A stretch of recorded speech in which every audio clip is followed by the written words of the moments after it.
السلام علیکم dear viewers اور عزیز طبہ کرام. خارش، چمبل، دھدر یہ ایسے مسائل ہیں کہ ان میں جو لوگ مبتلا ہوں وہ ایک تو اذیت کا شکار ہوتے ہیں، دوسرا وہ معاشرے میں شرمندگی بھی محسوس کرتے ہیں.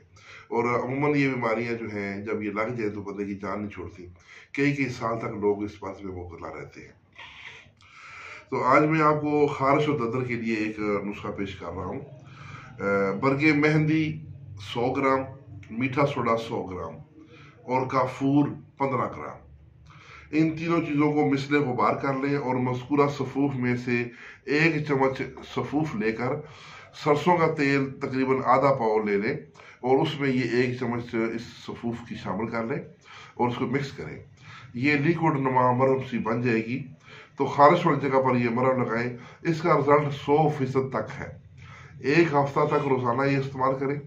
یہ چھپاکی، دھدر، الرجی والی خارش وغیرہ کے لیے یہ ایک خاندانی نسخہ ہے جو کہ حکیم عزیز احمد فرام چکوال انہوں نے پیش کیا حکیم محمد حسین طیب المعروف برس بائی کے گروپ میں، اور اس کی تصدیق کی ہے جناب حکیم شاہد عمران صاحب نے. تو حکیم شاہد عمران صاحب کی وساطت سے یہ نسخہ ملا. ان کے لیے بھی دعا فرمائیے گا.